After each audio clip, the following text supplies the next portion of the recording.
Hello! Big news from our friends over at DistroKid. They now have an app. This app works on iOS and Android, of course, and it's available in the Apple Store and Google Play stores and all the stores where you buy apps. Go check it out. It's got a lot of cool features. You can upload new releases, you can get notified when you've earned royalties. Awesome. You can withdraw from the app via push notifications. A little dangerous for me, but rad. Anyways, go check it out. It's all at distrokid.com/app. And don't forget, you can still get 30% off your DistroKid account by going to distrokid.com/VIP/tour stories. Have a great one. We would like to celebrate our friends and supporters over at isotope.com, fine makers of audio software for repair, mixing, and mastering. You know their goods: RX10, Neutron 4, Ozone 11, Nectar 4. Chris and I love them, we use them, and we know you'll love them too. And right now they're having a New Year's sale on many of their software bundles. Go to isotope.com and check it all out. And use code RUIN10 when you check out to get your discount. Again, it's izotope.com. And enjoy. Julie, Lindsey, hi. Hey. Hi. Thanks for having us. Sure. Thanks for coming over digitally. Yeah. Where are you? I'm in Eagle Rock in LA, near kind of between like Pasadena and Glendale. It's where my mom was born. No way, in Eagle Rock? Amazing. Yeah. I'm in Tahunga, where they filmed The Craft in River's Edge. Oh my gosh. Have you always lived in Tahunga? I've lived in Tahunga for like 2 years now, okay. But I love it a lot. Before we go any further, I forgot. Can you identify your name and your voice so the listener can memorize that? Yes. This nasal person with vocal fry is Julie Edwards. Hi.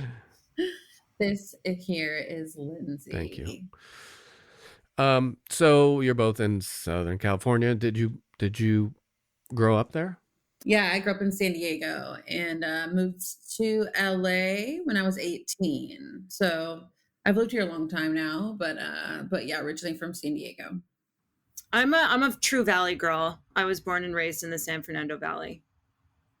What was your I guess your musical education, whether that being going to shows or formal education, or how'd you get into music as youngsters? How did I get into music as a youngster? Well, I suppose for me, that answer would be musical theater. Okay.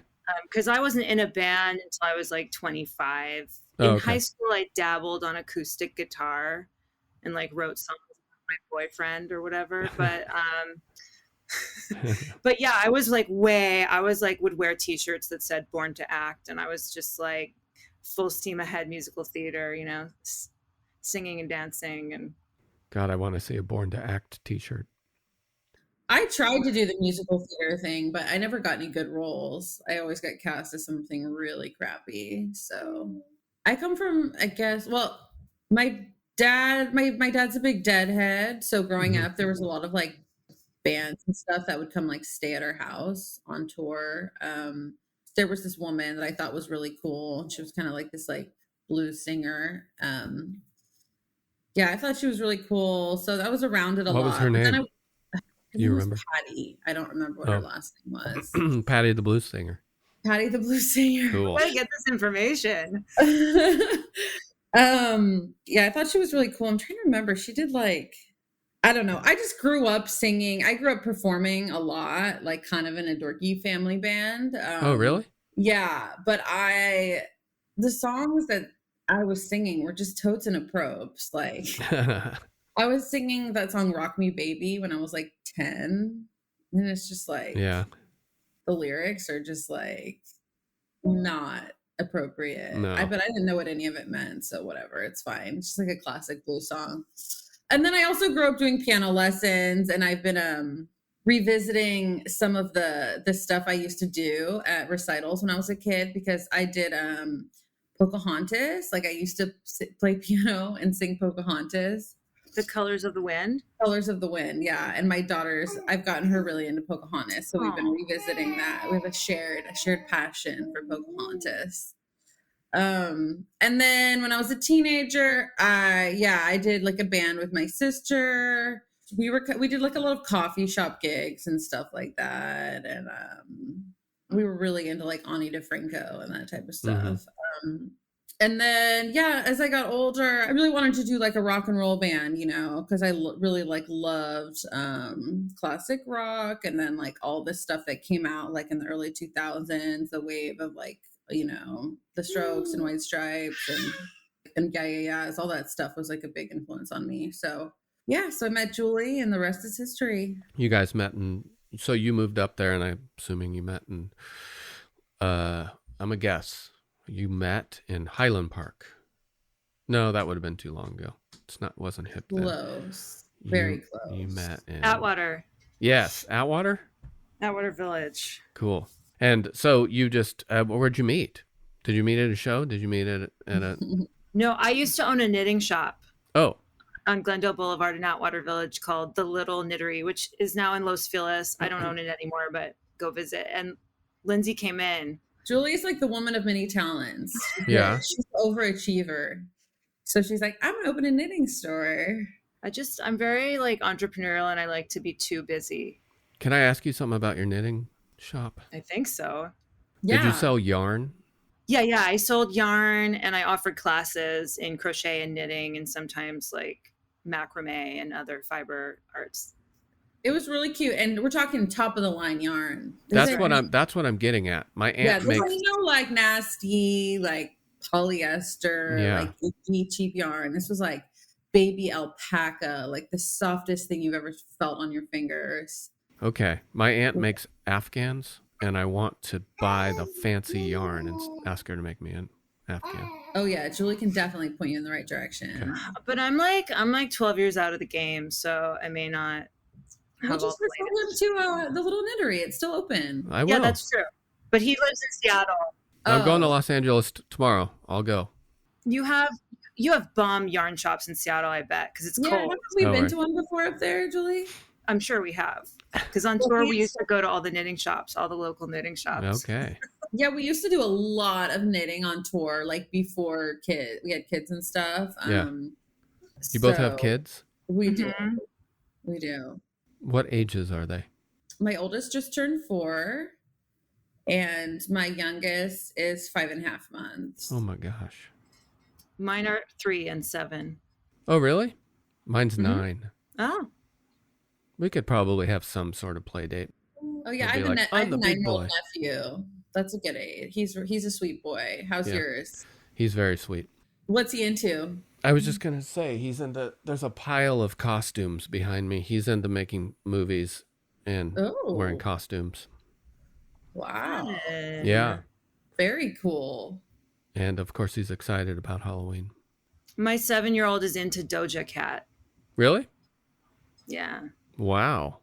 This should indicate her personality a little bit. Yes. Does she watch all Doja Cat? Or do you have to? I haven't even let her watch any Doja. I don't know if she's seen Doja Cat, but that Doja Cat song, "Paint the Town Red." Well, she's in a hip hop dance class. So. Yeah, she's on a competitive. I'm a dance mom. Yeah. She's on a competitive hip hop dance team. Wow. Cool. Yeah. I'm gonna get some more coffee. I'll be right back. Okay. I've got mom brain. Sorry. Okay. Okay, so you met at the yarn shop and you started rocking, and then you recorded your first record, Sistrionix. Mm-hmm. Yeah. It's like 2 words. It's sisters and histrionics. Yes. Mashed up with that, and I loved it. Yeah. And then you recorded a bunch of other records, and you have this insane, I was just looking at all the touring you have done up until now, and with who you've played a bunch of shows with. It's impressive. It looks exhausting even when you look at it on paper. Man, you guys have toured a ton with a bunch of cool bands. Yeah. Yeah. Really fun tours. We're super lucky. We've had some crazy adventures. And now you've just released a new version of Baby I Call Hell. and you're putting out this new record. Yes, we're following in the footsteps of a little known artist called Taylor Swift. Okay, I got you. Masters. Exactly. All right. Exactly. Good move. Well, I like the new version better, and I think everyone else will. Thank you. Yeah, I was actually I was really dreading this whole experience because I just always felt like our first record was so good, and like all my vocal takes were so good, and we spent a lot of time on that record. And I was like, man, I don't remember, I don't know. I was dreading it. I'm like, it's not going to be as good. Yeah. But I think I'm very pleasantly surprised. I think it just sounds so good. Well, just the way we did it, we allowed these songs to be what they are, and I think when we made it, we were on a major label, and so they were constantly like throwing words around, like that we were like the Destiny's Child of rock and roll, and like how to make rock and roll pop music, and like, you know what I mean, so much counterintuitive, like counterproductive stuff. Right. Yeah, annoying. I mean, it was stressful for Lindsey and I, like really stressful, because we came in with such a clear vision of what we were and what we sounded like. And then it was just all got so murky and gross. Yeah, I feel like our mental health was really kind of struggling that whole It was cycle, bad. because we were fighting constantly, like at war with our label and our manager, trying to like protect our sound and our vision, because they were trying to just like turn us into something else. And it was just, it was like a pretty toxic process, because we were just like, we know what we're doing. Like, you guys don't need to mess with it. It's pretty simple. It's a pretty like straightforward. Yeah. And why did they sign it if they wanted to change it? What's the underlying logic? Right. And even what you said a few minutes ago, just the ideas, those ideas that it sounds like the label was putting out. There's this weird thing that happens in this circumstance where people feel the pressure to come up with an idea, and it is both clever sounding and completely fucking thoughtless. It's just like, oh, I have to say something cool in this meeting, or this email has to be catchy to a detriment. And it's just like, shut the fuck up. So it was weird. It's too bad, honestly, because like, it's just too bad, because it could have worked out with that label, but we ended up like walking away from it for the second record for like a label that had way less money and way less, because we just wanted to just like be free to make our next record how we wanted to make it. So yeah, but all that being said, I mean, Sistrionix, it's pretty pure. Like, we didn't co-write with anyone or anything like that. But it was just like, even just like they were just trying to be like, okay, well, we'll put you with like a pop mixer, and that will be like the secret, we'll alchemy, like we'll put a pop mixer, rock and roll band, and then that will be like the secret, thing that is just going to turn this into like top 40, just like weird, like dumb decisions like that. Right. They spent so much money on this huge mixer, this huge pop guy who'd never been to a rock and roll show at a club in his whole life, who I think just didn't even, sorry to laugh, but I mean, it's crazy. Yeah, there's no magic that happens there. Like, you need to work with people who understand what it is they are making. You know what I mean? And he was lovely. He was just like, he was a nice guy. Yeah. Admittedly, he was like, I've never really listened to rock music before. Right. So it was really, and meanwhile, we were on tour the whole time. So we were like doing like tons of press, you know what I mean? Like 3 or 4 hours of press a day and shows, and then having to sign off on these mixes and like be part of these email battles about the way these mixes were sounding. And like, it was just nuts, Yeah. Yeah. I understand that. And I'm not anti-label, and it doesn't sound like you are either.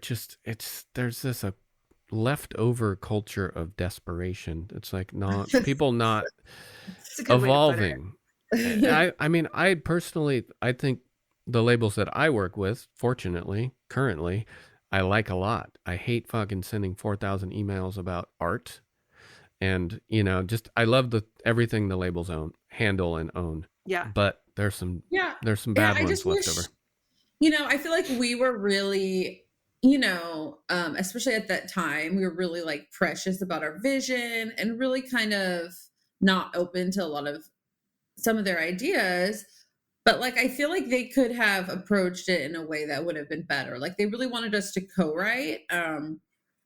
And they were like suggesting people that just really didn't make any sense, that like were not, but if they had been like, hey, like we want you guys to try like co-writing with someone, like who would you want to write with? And, we probably would have said some people that we were really, really into, and they could have made that happen. But instead of them like trying to be supportive and suggesting something like that, they'd be like, we're gonna match you up with this random person that like makes no sense. Yeah.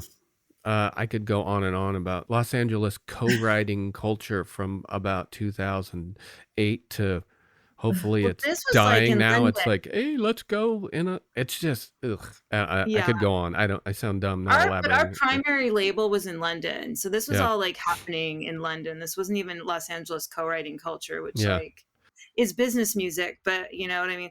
I just think like we were so pure. We were really pure. We knew what we were and what we were doing, and it was important to us. And by the way, we hadn't applied like the F word yet to anything we were doing. We can get into that later. But we were just knew what we wanted to be. We loved Sabbath, we loved Zeppelin, we loved early Hole. Yeah. You know what I mean? Like, and it just was like, from my standpoint of that company took a product and just like kind of fucked it up. You know what I mean? Right. Like, you don't want to fuck with your product if that's the product you want to distribute.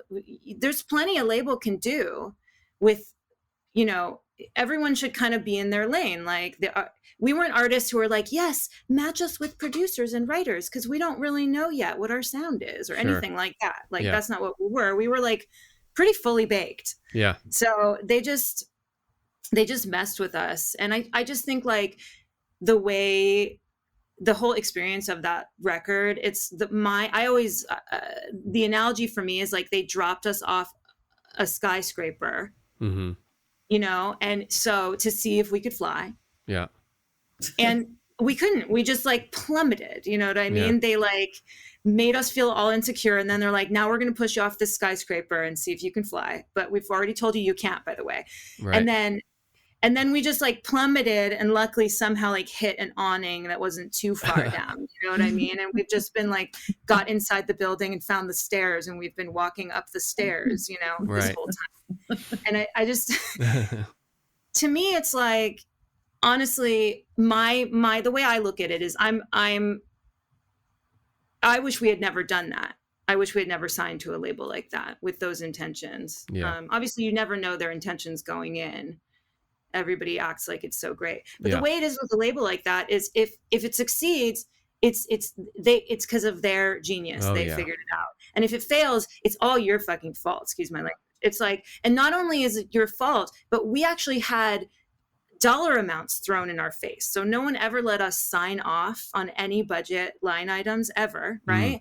But it was then thrown in our faces what was spent on things. You know what I mean? After the fact. So it was just like completely toxic and horrible. And honestly, it was like that with the label, and it was like that with our manager.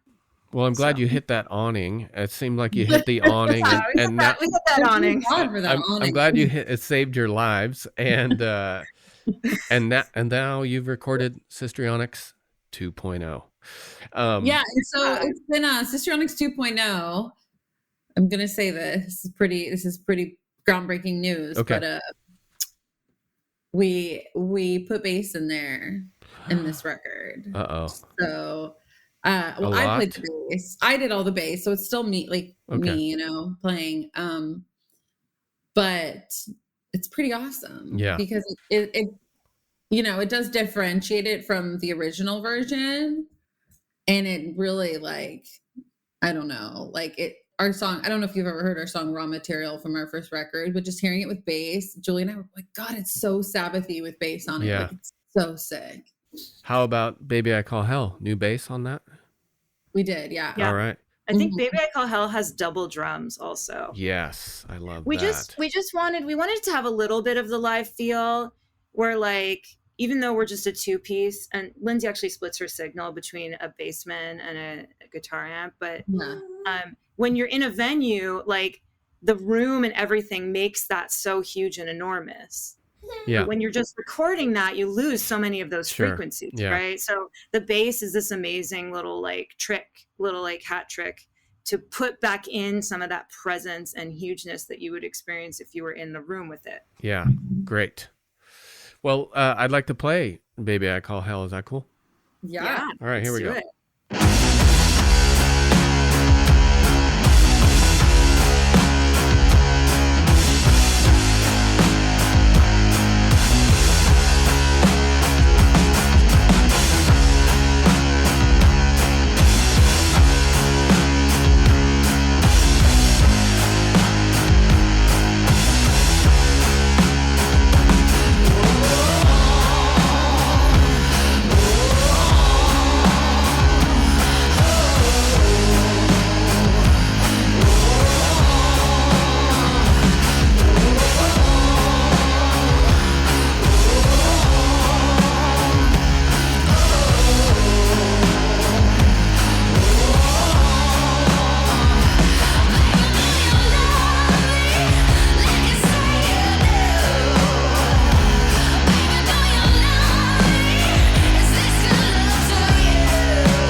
Yay. I like that bass. You like it? Yeah. And so what else is this record is like a half step down from the original because that's how we do it live. Mhm. So when we started touring our first record, I was getting like voice fatigue, because it's really like all very like belty. Yeah. So we just tuned everything a half step down, which helped. And then that kind of became like our thing as a band. At first you're like, whoa, it sounds different because it's in a different key. So that's it. Yeah, it's a bit like darker sounding. Mm-hmm. And how did you record this record? Did you go to a studio? What's your process? Yeah, we did it at the Cave, LA, with Josiah Masachi, mm-hmm. who actually produced our first demos. Okay. That's cool. Some of which are also on Sistrionix 2.0. And he's great. He's he's the nicest guy you'll ever meet. So patient and really talented. That must have been fun to go back with him, and coupled with re-recording these songs. I've never done that. I kind of think it would be fun. Like re-recorded a song? Yeah, a record. It sounds fun. It's kind of like, at first, like I said, I was really nervous because I was listening back and I was just like, man, not to like toot my own horn, but I really just like, my vocal takes were just, I felt like they were like perfection from that first record. And I was like, how am I ever going to like redo this? I just felt like they were so good. But wasn't really about like, you know, as Julie was saying, like redoing it. It's just kind of doing like more of a sort of a live version almost. Sure. Okay. Do you know what demoitis is? Do you know that term? Oh yeah. Did you get any signs of demoitis when you went back in to the cave? No, it was weird though, because we would listen back to the original version of Sistrionix, and I'd be like, I hadn't listened to it in so long for like guitar and stuff. And I'd be like, whoa, like I don't remember doing that, like overdub right there with that pedal. Like I like have no recollection of that. I'd be like, whoa, crazy, you know, just because it evolved like how I would do it live, you know, how we would do it live. So I just like forgot about how some of the guitar sounded on the record, which is like a little bit different than it is live because there's like a few overdubs and stuff. So yeah, that was interesting. I did listen to both of them a lot, and I did a blind listen in my car. Yeah, I feel like there's more, what's the word? Like the new one is more like 3-dimensional. There's more like boom sound, more space in it, you know, obviously with the bass, but also just the way I think it was mixed. It didn't suck all of the like oxygen out of it, you know. That is a great way to put it. I agree. Well, so the good news is Sistrionix 2.0 is coming out, and you have, it looks like, a lot of touring scheduled. And the bad news is you're farewelling us. Why? What's going on? Is it bad news though? Some bands break up and they don't ever even do a last tour. That's it. It just nobody got to work through it emotionally. Even us having kids, this is like just really an enormous piece of why we're wrapping it up. Because basically we found that the demands of being a musician do not seem compatible with the demands of being a mom to multiple children. It's just like, even doing this cycle right now, we're really DIY on this cycle. We're self-releasing this record. We're running our own label. You know what I mean? So everything that comes with that.